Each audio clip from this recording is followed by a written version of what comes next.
5월의 두 번째 주일 어버이 주일을 맞이하면서 오늘 아침 사랑하는 우리 성지교회 모든 아버지들과 어머니들에게 하나님께서 베풀어 주시는 은혜와 평강이 충만하게 임하시기를 예수 그리스도의 이름으로 축원을 드립니다.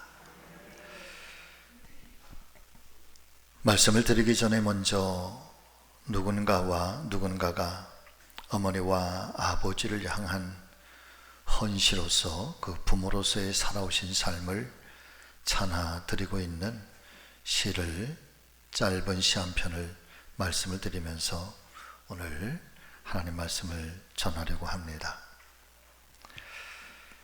아주 짧은 시인데 보니까 당신은 눈에 넣어도 아프지 않다고 말씀하신 지극히 날 사랑하신 누군가의 자녀였으며 지금은 눈에 넣어도 아픔이 없는 누군가의 어버이입니다. 때론 자녀로 그리고 어버이로 살아오신 당신께 위로와 박수를 보냅니다. 수고하셨습니다.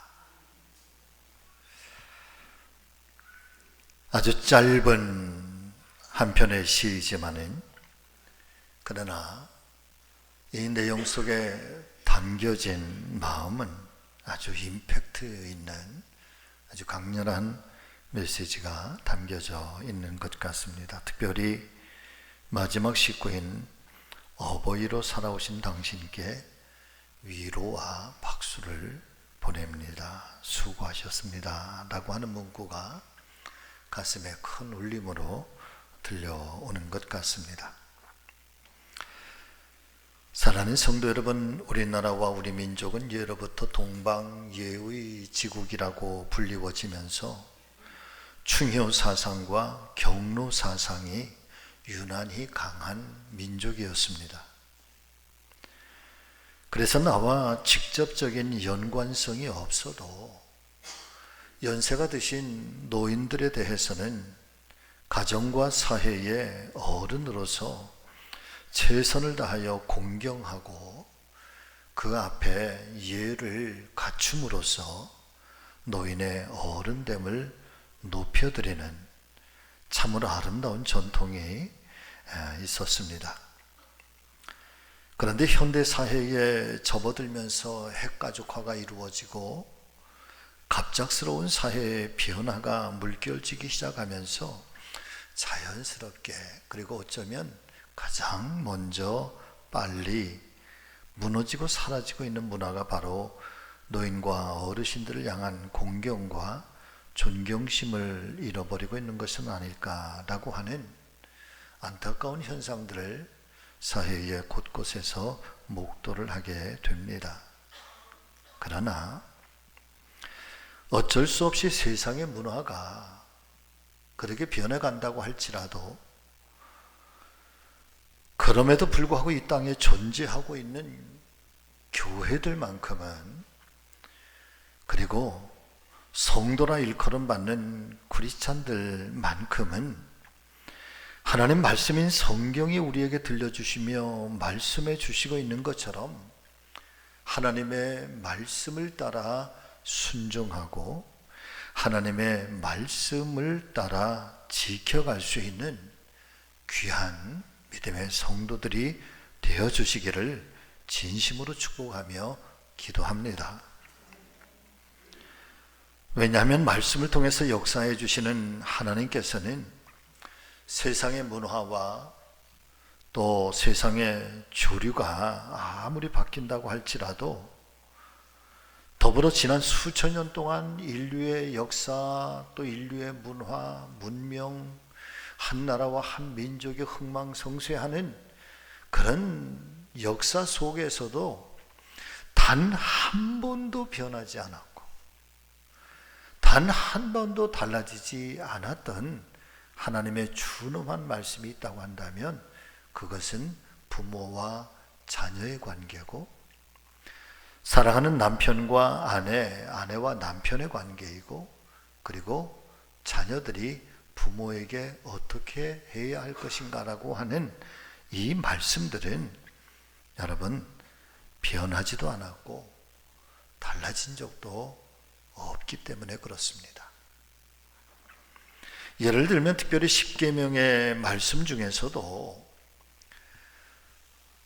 하나님과 인간의 관계에 있어서 지켜야 할 계명이 제1계명에서부터 4계명까지 주어지게 되는데, 그리고 사람과 사람이 지켜야 할 계명이 제5계명에서부터 10계명까지 6가지로 들려주시고 있는데, 그러게 사람과 사람이 지켜야 할 6가지의 계명 중에서도 가장 중요하게 지켜야 할 첫 번째의 말씀, 첫 번째의 계명은 바로 이렇게 우리에게 전해주시고 있습니다. 내 부모를 공경하라. 이것이 하나님께서 하나님의 존재를 우리에게 보여주시면서 이 땅 가운데 하나님의 사람들이 지켜야 할 믿음의 도리가 무엇인지, 삶에 지켜야 할 계명이 무엇인지에 대해서 무엇보다도 사람과 사람 사이에서 지켜야 할 첫 번째의 계명은 너의 부모를 공경하라고 하는 것. 그러면 내 하나님 여호와가 너에게 준 땅에서 너의 생명이 길게 될 것이라고 하는,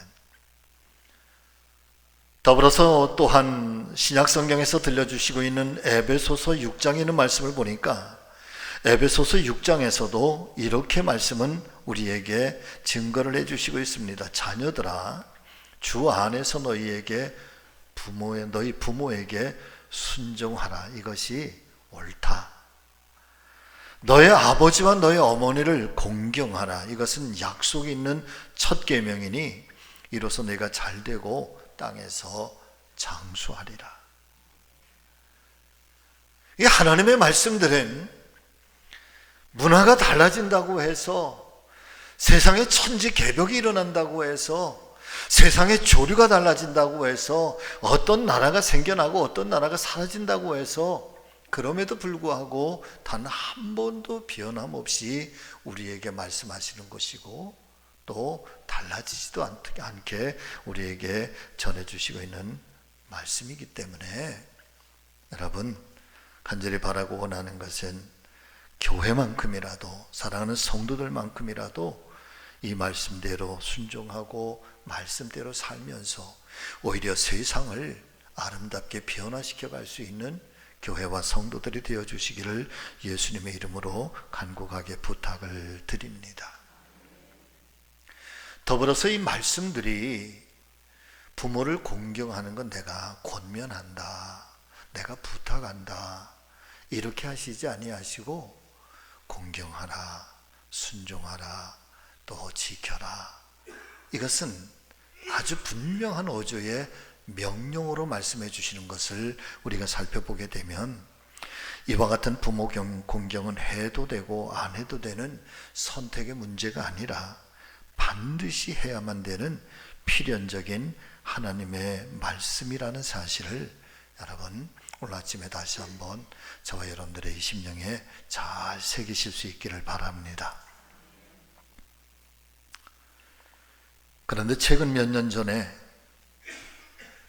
적어도 대한민국의 최고의 수재들만 들어갈 수 있다고 하는 서울의 모 대학교에서 학생들을 대상으로 몇 가지 설문조사를 하게 됐는데, 그 설문조사의 내용 중에 이런 항목이 있었다고 합니다. 이런 항목인데요, 당신의 부모님이 몇 살까지 살면 좋겠는가? 그런데 이 항목, 이 질문에 너무나도 충격적인 결과가 나와서 이 설문조사를 한 이 대학교에서조차도 이후에 이 설문의 결과로 나타날 후폭풍 때문에 이 설문조사를 그냥 덮어버렸다는 거예요. 발표하지 못하고. 자, 그렇다면 도대체 어떤 결과가 나왔길래 그 내용을 밝히지를 못했던 것일까요? 여러분, 서울의 최고의 우수한 대학에 대한민국의 미래를 책임질 이 학교에서 설문조사한 당신의 부모님이 몇 살까지 살면 좋을까요? 라고 하는 이 항목에 몇 살이 나왔을 것 같아요?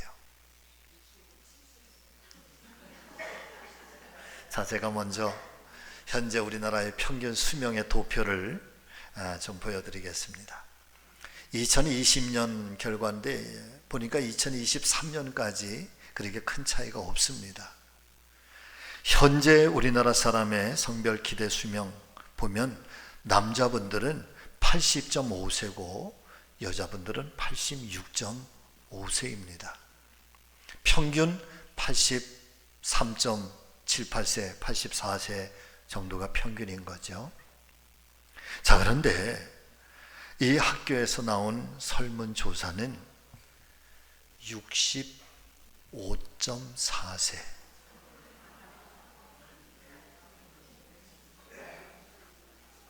나의 어머니는, 나의 아버지는 요만큼만 살았으면 좋겠다는 거야.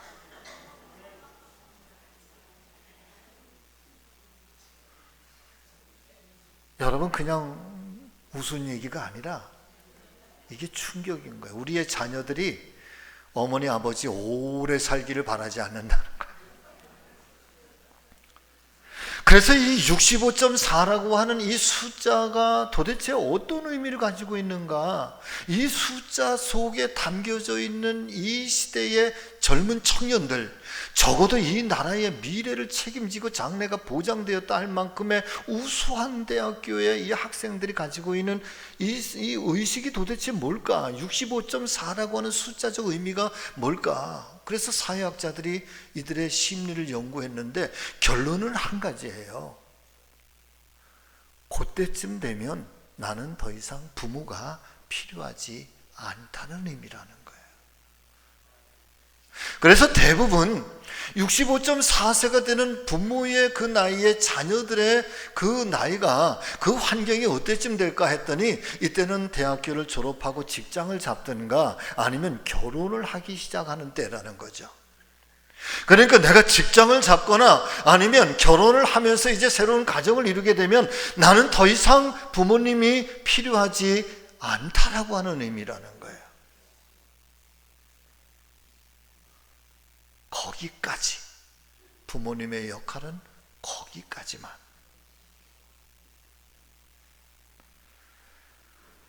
자, 사랑하는 성도 여러분, 이와 같은 현실은 전혀 기독교적이지도 않고요, 복음적이지도 않고 성경적이 아니라는 사실을 명심하실 수 있기를 축복합니다. 하나님께서는 말씀하십니다. 너 낳은 부모를 즐겁게 하고 기쁘게 하라 말씀해 주시면서 부모와 자식 간의 관계는 어떤 순간까지만 필요하고 어떤 순간부터는 필요치 않은 그런 관계가 아니라 이전에는 부모가 자녀를 기쁘게 하고 부모가 자녀를 즐겁게 했다고 한다면 이제 늙으신 그 이후에는 그 자녀들이 부모님 살아계신 동안에 그 부모를 기쁘게 하고 즐겁게 해야 할 의무와 신앙적 책임이 있는 것이라고 하나님 말씀은 아주 명확하게 말씀해 주시고 있는 거죠. 자, 그런 의미를 우리가 새기면서 오늘 어버이 주일을 우리가 함께 우리의 부모님들을 기억하고 생각하면서 사랑하는 여러분, 그러면 하나님 말씀이 어떻게 부모의 마음을 즐겁게 하고 기쁘게 할 수 있는가? 오늘 성경은 우리에게 어떻게 들려주시고 있는지 이 두 가지의 모습을 통해서 함께 은혜를 나누는 귀한 아침 되기를 소망합니다. 첫 번째는 아비에게 청종하라, 그리고 어미를 경히 여기지 말아라 말씀해 주시고 있습니다. 22절의 말씀 같이 읽으실까요?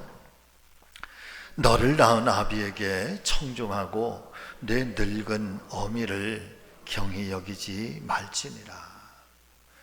여러분이 말씀에서 청종한다라고 하는 말은, 청은 잘 듣는 것이고요, 종은 쫓아서 행하는 것이다.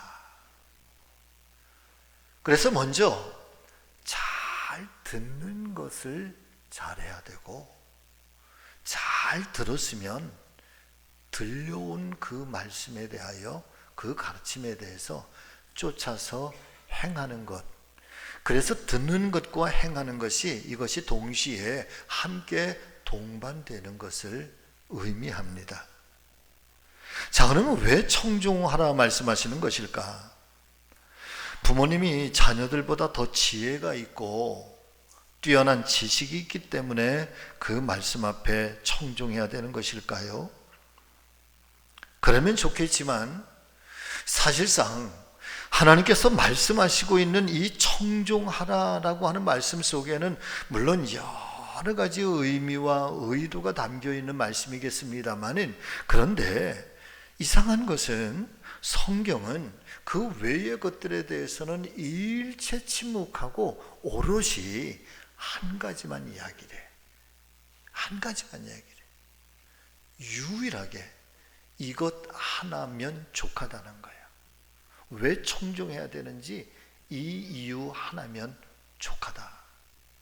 그게 뭔가 했더니 너를 낳았기 때문이라는 거야. 할렐루야.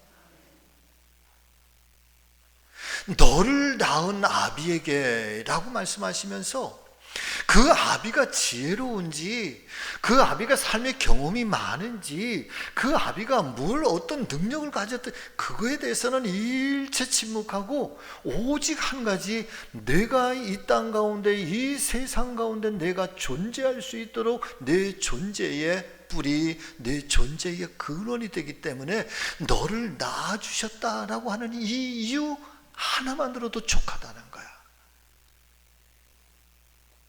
그래서 그 아비의 말에 여러분 잘 듣고, 그리고 그 말씀 앞에 잘 쫓아서 행해야 된다는 것이지요.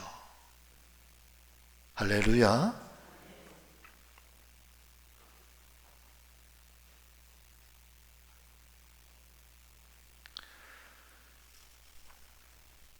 어떤 사람이라도 그냥 하늘에서 떨어진 사람이 있는가? 땅에서 솟아난 사람이 있는가?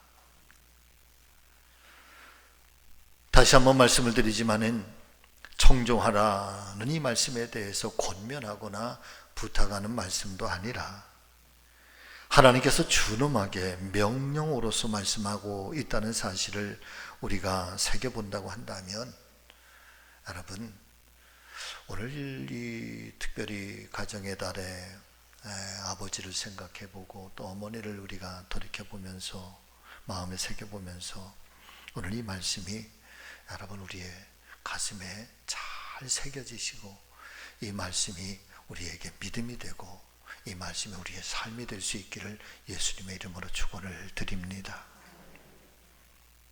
이어지는 말씀을 보면은 너 낳은 어미는 경히 여기지 말라 말씀하시고 있는데, 이는 부모를 가볍게 여기거나 무시하지 말라는 말씀일 것입니다. 부모님들께서 젊으셨을 때에는 자식들의 도움이 그리 필요하지 않습니다. 오히려 부모님이 자식을 위해서 온갖 것들을 내리사랑으로 다 주시지요. 그러다가 세월이 많이 흘러서 이제는 자식들의 도움이 필요할 때가 있는데, 여러분 그때는 바로 늙으신 때일 것입니다. 물론 늙으신 부모님을 봉양한다는 것, 또 늙으신 부모님을 잘 섬긴다는 것이 결코 쉬운 것은 아니실 것입니다. 늙으시면 깜빡깜빡하시죠. 한 말 또 하시고 한 말 또 하시고. 저도 예전에 어머니 말씀하시면 어머니 99번만 들으면 100번이에요. 저도 그러면서. 그런데 20년, 30년 전의 일을 어제처럼 얘기를 하고, 어제처럼. 어제 얘기를 했는데 또 잊으시고 오늘 또 얘기하죠. 그러실 거예요. 자그만 일에도 금방 주저앉고 다치기 일쑤시고, 늙으시니 곱던 얼굴, 피부도 주름지고 심지어는 몸에서 냄새가 나기도 하고, 또 여러분 거기에 혹여나 치매라도 오시면 정말 안타깝습니다. 자, 그런데 이 하나님 말씀인 성경은 설령 부모가 그렇다 할지라도 경히 여기지 말고, 무시하지 말고, 가볍게 여기지 말고, 그런 현상은 사람이 나빠서 그렇게 된 것 아니라 노화의 현상인데, 아무리 곱던 선녀도 언젠가는 그렇게 늙어가게 되는 것이고, 늙어가게 되면 약해지는 것인데, 어쩌면 우리의 인생도 언젠가는 예외 없이 다 그렇게 늙어가게 되는 것인데, 그렇다고 늙었다고 경히 여기지 말아라. 할렐루야. 네.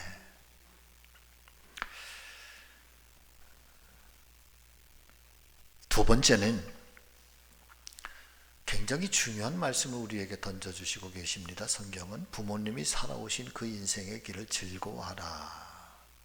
자, 사랑하는 여러분, 26절의 말씀 한번 천천히 같이 읽어보겠습니다. 내 아들아, 내 마음을 나에게 주며 너의 눈으로 내 길을 즐거워할지어다. 이 말씀에는 두 가지가 등장을 하고 있습니다. 첫 번째는 너의 마음을 나에게 달라. 그리고 두 번째는 내가 살아온 길을 즐거워하라 말씀해 주시고 있습니다. 한마디로 말씀을 드리면 부모님들께서 우리의 자녀들에게 원하는 것은 자녀들의 마음이라는 것이죠. 부모님이 연로하실 때 물질로 봉양하는 것도 참 중요한 것입니다. 그런데 오늘 하나님께서 우리에게 들려주신 이 하나님의 말씀은 물질로 봉양 드리는 것도 중요하지만, 그런데 그것보다 앞서야 되고 우선되는 것은 너의 마음을 가지고 부모의 마음을 즐겁게 하라는 거예요. 마음을 드리라는 거예요.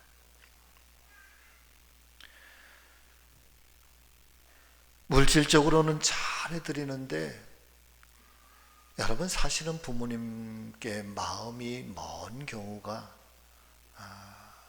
얼마나 많은지 모릅니다.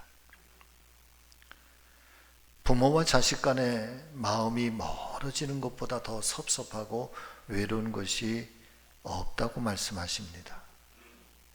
생활비는 꼭꼭 보내드리지만, 그러나 그 마음에서 부모님을 지워버린 세상 사람들이 얼마나 많은지 모릅니다. 그래서일까요? 하나님 말씀은 그 오래전에도 말씀하셨는데 지금도 우리에게 동일하게 똑같이 말씀하시는 것은 내 아들아, 내 마음을 나에게 달라. 이것부터 먼저 말씀하신다는 거예요. 그리고 다음으로는 내 길을 즐거워할지어다 라고 말씀해 주시고 있는데, 여러분 이 말은 바로 이런 의미입니다. 여러분 같이 하십니다. 부모님께서 살아오신 인생의 길을 존중해 드려라. 할렐루야. 부모님이 살아오신 그 인생의 길을 존중해 드리라는 거예요. 어떤 선생님이 학교에 아이들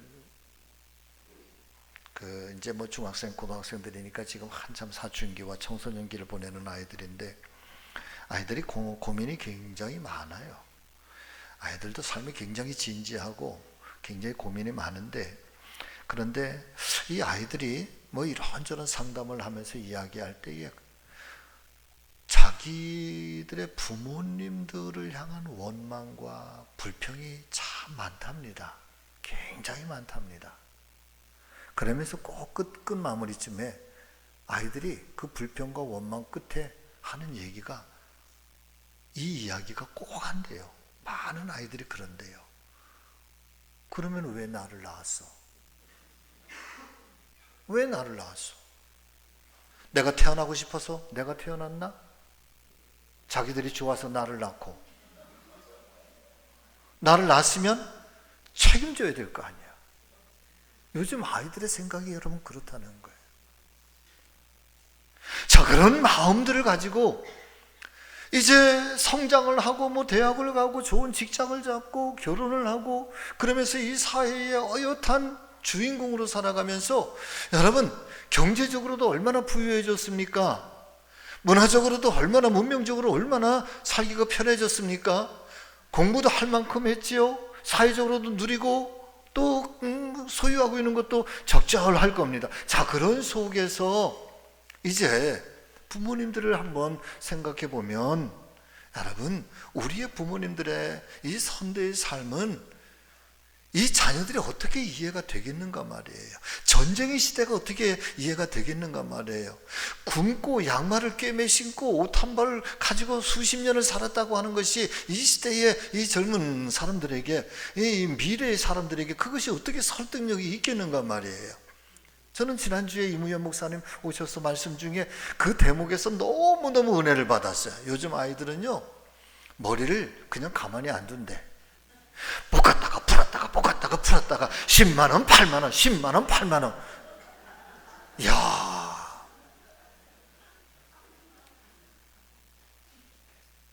어제 풀었다고 오늘 뽑고 어제 오늘 볶았다 내일 푼대. 10만원 8만원 10만원 8만원. 운동화는 그냥 뭐 계절마다 신고 말이죠. 그것도 뭐 메이커 있는 그런 것만 꼭 신어야 된다잖아요.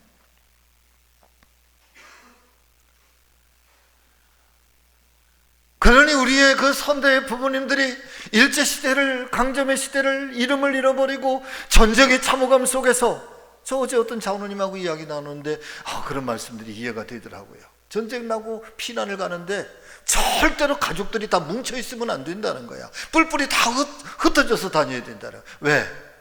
자칫하면 일가가 다 패망할 수도 있으니까 어떻게 해서든지 살아남겨야, 후손을 남겨야 된다는 거지. 보릿고개를 지나면서 공부를 제대로 했겠습니까? 먹는 것을 제대로 드셨겠습니까? 그러니 기름기 없는 얼굴에 뭐 한번 제대로 자기 모습을 갖고 있겠습니까? 그러면서 그 부모님이 살아오신 생애에 대해서 이해가 안 된다고, 외면하고 부끄럽다고, 부모의 인생을 부끄러워할 그런 자녀들이 여러분 얼마나 많아요. 원래 하나님 말씀이, 성경은 우리에게 어떻게 말씀하시는고 하면 부모님들께서 살아오신 그 지나온 그 생애를 존중해 드리라는 거야. 존중해 드리라는. 힘들고 어려운 시대에 잘 살아오셨습니다. 그 어려움 속에서도 저를 이렇게 가르쳐 주셔서 고맙습니다. 그 배고픈 시절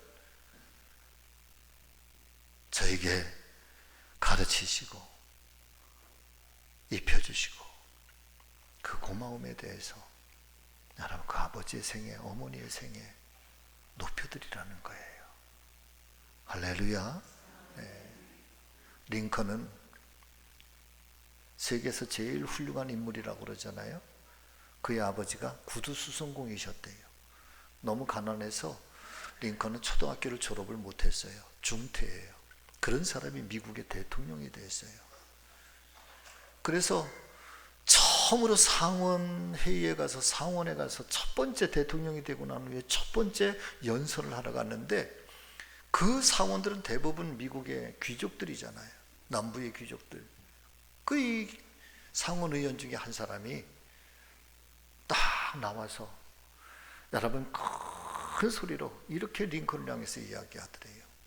당신같이 천한 집안에 아버지는 구두수선공에 초등학교도 제대로 졸업하지 못한 당신 같은 사람이 우리의 대통령이 됐다고 하는 것, 우리의 최고의 불행이라는 거예요. 모욕적이라는 거예요. 그러면서 자기의 신발을 한쪽을 벗어 던지고 또 들고, 당신 아버지가 만든 구두일지도 모른다고, 그러면서 그 구두를 공중으로 확 집어 던졌다는 거 아닙니까? 상원에 가서 첫 번째 연설을 할 때 일어났던 하나의 일화예요. 그때에 링컨이 그 많은 상원 의원들 앞에서 그 현장에서 그 구두를 집어들고 와서 이렇게 이야기를 했답니다. 보세요. 오랫동안 잊고 있었는데 아버지를 기억나게 해주셔서 감사합니다. 저는 아버지를 자랑스럽게 생각합니다. 우리 아버지는 직업에 충실했고 이 세상에서 구두를 가장 잘 만드는 분이셨습니다. 내가 어깨 너머로 배운 바가 있으니 혹여나 당신 구두가 고장이 나거든 가져오십시오. 내가 수리해 드리겠습니다.